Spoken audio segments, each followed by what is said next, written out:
मैं बहुत खूबसूरत थी और अभी अभी ताज़ा जवानी की दहलीज पर कदम रखा था। मैं मालक के यहाँ काम करती थी। वो मालक जब भी मुझे देखता था तो हमेशा एक जवान लड़के की तरह मुझसे व्यवहार करता था, जबकि उनकी उम्र 55 साल थी। एक रात मेरे पिता मुझे मालक के घर रहने के लिए छोड़ गए। फिर मालक ने मुझे अपने कमरे में सुला लिया। मालक का जब मैंने वो देखा तो मैं बेहोश हो गई। फिर मालक ने जैसे ही मुझे छुआ तो मेरा नाम पूजा है। मैं अभी अभी 18 साल की हुई थी। मैंने 8वीं तक की पढ़ाई सरकारी स्कूल में की। इसके बाद पापा ने मेरे आगे की पढ़ाई रुकवा दी। मैं अपने पापा के साथ अकेली रहती थी, क्योंकि जब मैं छोटी थी तो मेरी माँ मर चुकी थी। मेरे पापा एक दिन कमाने जाते तो अगले दिन शराब की भट्टी में सारे पैसे उड़ा देते थे। मेरे पापा मुझे एक बड़े साहब के पास ले गए और मुझे पेड़ पौधे और साफ सफाई का काम दिलाया। इस तरह से मैं अपने 55 साला मालिक के यहाँ काम करने लग गई।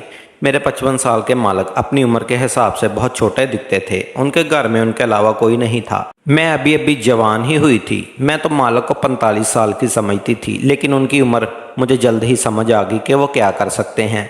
ये मुझे पता नहीं था। मेरे पिता मुझे हर दिन मालिक के घर छोड़ने जाते थे। मालिक के घर पेड़ों को पानी देती और झाड़ू पोंछा करके काम करती। मेरे मालिक की उम्र अभी 55 साल थी। वो अपने घर में अकेले रहते थे। आज शाम को पापा मुझे लेने नहीं आए। मैंने काफ़ी देर तक पापा का इंतज़ार किया। मुझे गेट पर खड़ा देखकर मालिक मेरे पास आ गए और उन्होंने मुझसे कहा, मुझे लगता है कि तुम्हारे पापा आज नहीं लेने आएंगे, इसलिए इंतज़ार करने के बजाय घर के अंदर आ जाओ। फिर वो बोले, मुझे बताओ कि तुम्हारे पापा रात को 8 बजे कहाँ जाते हैं। तभी मेरे दिमाग में ये विचार आया कि पापा शराब की दुकान पर नशे में धुत होकर पड़े होंगे। मुझे पता था कि यही हुआ होगा, इसीलिए तो पापा अभी तक नहीं आए थे। तो फिर मालिक कहे मुताबिक उनके घर के अंदर चली गई। मेरे मालिक ने कहा, अब खाने का वक़्त हो गया है, इसीलिए और मेरे साथ तुम भी खाना खा लो। फिर मैं मालिक के साथ खाना खाने बैठ गई। खाना खाने के बाद रात को वो मुझे अपने कमरे में ही सोने का कह रहे थे, लेकिन मैं वहाँ सोने के बजाय हाल में सो गई। अगली सुबह मैंने मालिक से कहा, मालिक मेरे पापा को फ़ोन करके बुला दें। उन्होंने मेरे सामने फ़ोन लगाया, लेकिन पापा ने फ़ोन नहीं उठाया। एक पता इतना लापरवाह कैसे हो सकता है।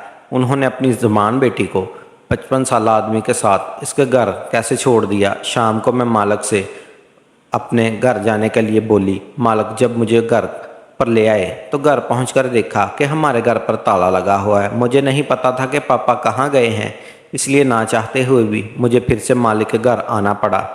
देखते ही देखते जल्दी ही 10 दिन गुजर गए, लेकिन पापा मुझे लेने नहीं आए। मेरे मालिक बहुत अच्छे थे। उन्होंने मुझे अपने घर में बहुत अच्छे से रखा। मेरे मालिक की पत्नी को कुछ साल पहले ही फौत हो गई थी, तब से वो अकेले ही रहते थे। एक दिन मालिक मुझे बाज़ार ले गए। उन्होंने मेरे लिए कुछ कपड़े खरीद लिए। बाज़ार से घर आकर मालिक ने बताया कि हमने आज जो कपड़े खरीदे हैं वो किस लिए हैं, तुम्हें कल से स्कूल जाना है। फिर मालिक ने कहा, मैं तुम्हें स्कूल गया तुम्हारा एडमिशन कराने के लिए, तुम स्कूल जाओगे, तुम्हें कई चीज़ों का मालूम होगा और ये मेरे लिए काफ़ी फ़ायदेमंद होगा। मुझे लगा मालिक ने मुझ पर बहुत बड़ा एहसान किया है। मैं पढ़ना चाहती थी, लेकिन पैसों की कमी के कारण मैं पढ़ नहीं पाई थी। दूसरे दिन मैं स्कूल जाने लगी। मालिक ने मेरा एडमिशन शहर के एक प्राइवेट स्कूल में कराया था। जब से मैं स्कूल जाने लगी थी तब से मालिक ने घर में एक और नौकर रख लिया था। वो घर का सारा काम करता और वहीं पर रहता। मैंने कभी भी इसके बारे में नहीं पूछा था। जिस तरह मैं जी रही थी, मेरी पढ़ाई शुरू हुए 2 महीने हो गए थे। इन 2 महीनों में मुझ में बहुत कुछ बदलाव हो गया था। मैं खूबसूरत लड़की बन गई थी। ये मेरे जीवन का एक अलग ही बदला रूप था, लेकिन मैंने ये कभी नहीं सोचा था कि मेरे मालिक मेरे लिए ये सब क्यों कर रहे हैं। लेकिन उसके पीछे का कारण सुनकर जल्द ही मेरे सामने आने वाला था, जिसका मुझे थोड़ा सी भी एहसास नहीं था। देखते ही देखते 6 महीने गुजर गए। अब मैं और भी ज़्यादा खूबसूरत और जवान दिखने लगी थी। घर का नौकर हर रात सोने से पहले मेरे लिए बादाम का दूध लाता।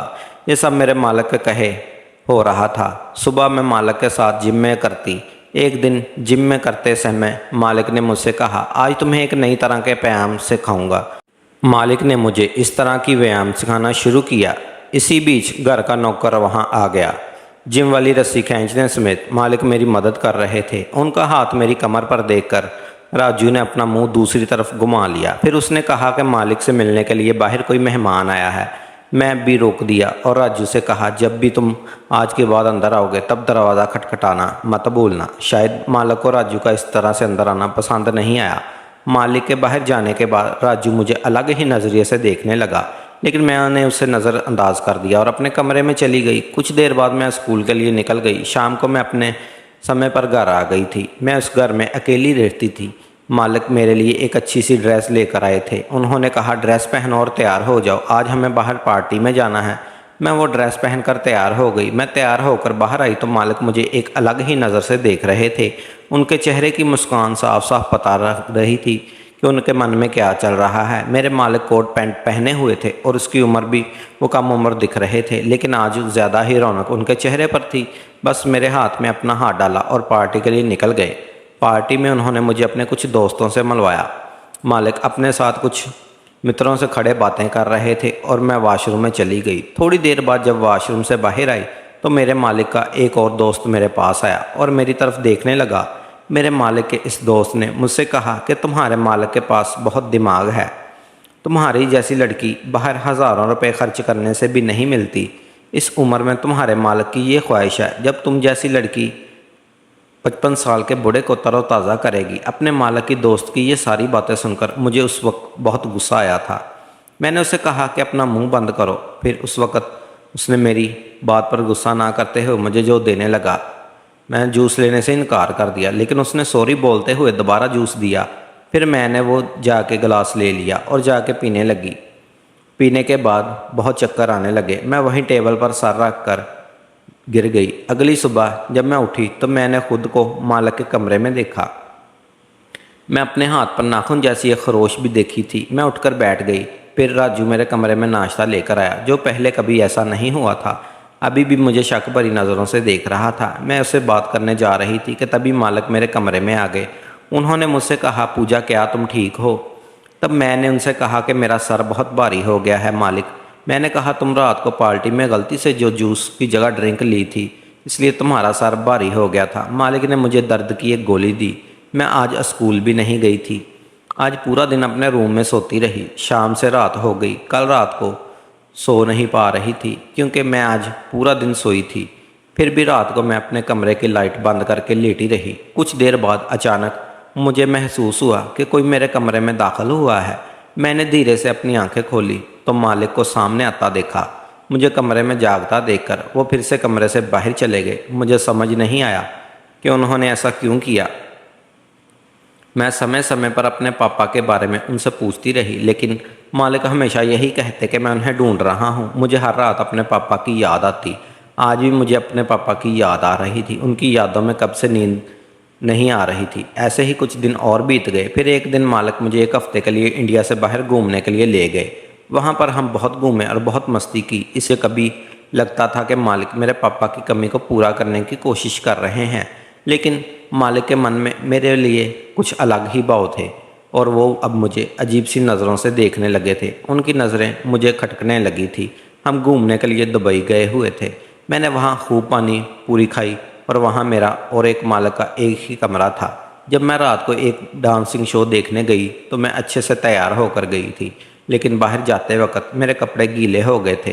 फिर मालिक ने मुझे आराम करने में मेरी मदद की। उन्होंने कहा कि पूजा, तुम बहुत खूबसूरत हो और मैं तुम्हें हमेशा खुश रखूँगा। मालिक की अचानक देखकर मुझे बहुत खुशी हुई। दुबई में एक हफ़्ता कैसे बीत गया पता ही नहीं चला। जब हम घर वापस आए तो मैंने आते ही राजू को मिठाई का एक डब्बा दिया और राजू उस मिठाई के डब्बे से बहुत खुश हुआ था। आज रात भी मैंने मालिक को अपने कमरे में आता देखा। मैं समझ नहीं आ रहा था कि वो हर रात मेरे कमरे में क्यों आते हैं। अगले ही दिन जब सुबह मैं नाश्ते के लिए बैठी थी तब घर में राजू और मैं ही थे। मैं बहुत थकी हुई थी और महसूस कर रही थी। मुझे देखकर राजू बोला, बाजी आप बहुत थकी हुई लग रही हैं। रात को मालिक आपके कमरे में आए थे, इसलिए शायद आप थक गई होंगी। मैंने उससे कहा, तुम क्या कहना चाहते हो? मेरा इतना कहते हैं कि राजू बोला, पूजा जी मुझे माफ़ कर दें, गलती से मेरे मुंह से ये शब्द निकल गए। मुझे लगा कि राजू मुझसे कुछ कहना चाहता है, इसलिए वो ऐसी बातें करता है जो मेरी समझ से बाहर होती हैं। मैं उसकी बातों को नज़रअंदाज करना ही बेहतर समझती थी। अगले दिन मैं स्कूल के लिए निकल गई। मैंने आज पूरा दिन स्कूल में बिताया। मैं अपने पापा के लिए ग्रैंड कार्ड बना रही थी क्योंकि आज मेरे पापा का जन्मदिन था। पापा की याद में आज मैंने ठीक से खाना भी नहीं खाया था, बीच में ही खाना छोड़ दिया था। मैं अपने कमरे में चली गई। पापा की याद मुझे बहुत रोना आ रहा था। तभी मालिक मेरे कमरे में आए और मुझे रोता देखकर मुझसे पूछने लगे कि क्या हुआ पूजा, तुम रो क्यों रही हो। मैंने कहा मालिक मुझे पापा की बहुत याद आ रही है, आज उनका जन्मदिन है और मैं उनके लिए एक कार्ड भी बनाया है। कार्ड देखकर मालिक मुझसे बोले बहुत ही जल्द मैं तुम्हें तुम्हारे पापा के पास ले जाऊंगा। फिर मालिक ने बिना कुछ कहे मेरे आंसू पहुँचे। थोड़ी देर बाद वो मेरे कमरे से बाहर चले गए। मैं आज पूरी रात सो नहीं पाई थी, इसलिए मैं उठकर कमरे से बाहर चली गई। फिर रसोई में जाकर थोड़ा पानी पिया। फिर मैंने रसोई की खिड़की से बाहर देखा तो वहाँ मैंने देखा कि मालिक अपने सर पर कंबल ओढ़े हुए हैं, किसी को पैसे की गड्डी दे रहे हैं।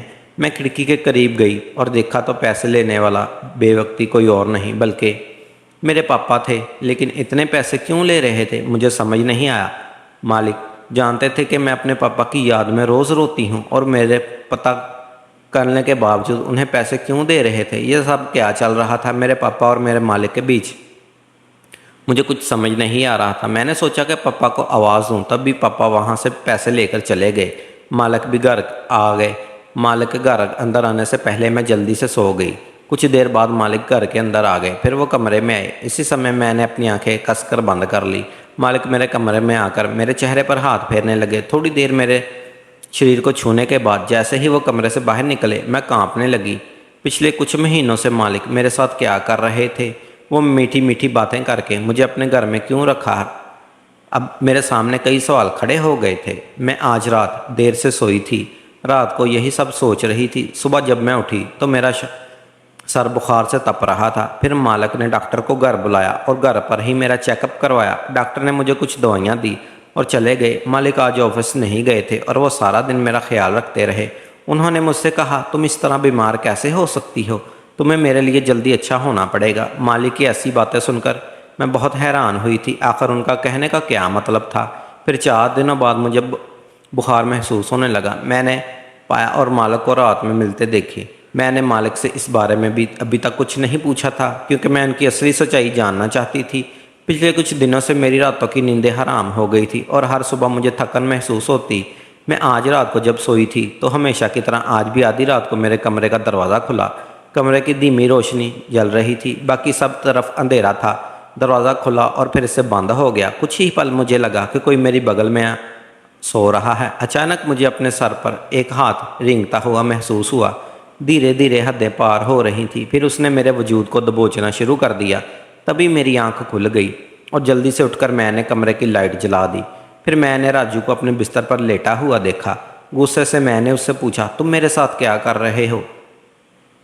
मेरा इतना कहते ही राजू चौंक गया। फिर मैंने उससे कहा मैं तुम्हारी ये हरकत मालिक को बता दूंगी। मेरा इतना कहते ही राजू के मुंह से निकल गया तुम हर रात खुशी खुशी अपने मालिक के साथ रात बिताती हो, अगर तुम एक रात मेरे साथ बिता लोगी तो क्या हो जाएगा। उसका इतना कहते ही मैंने उससे कहा तुम ये क्या बात कर रहे हो।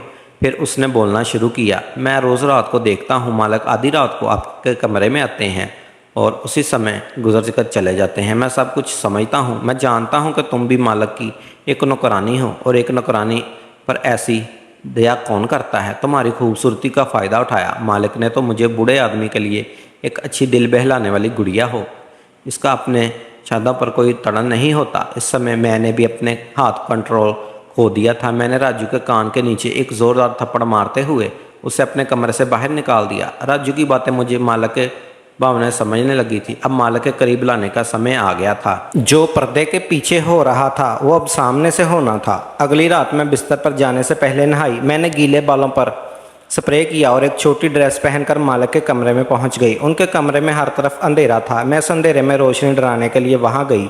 मैं धीरे धीरे मालिक के करीब गई। मैंने अपने गीले बाल मालिक के चेहरे पर घुमाना शुरू कर दिए। मैंने उनका हाथ पकड़कर और कभी मालिक ने अपने कमरे की लाइट जला दी।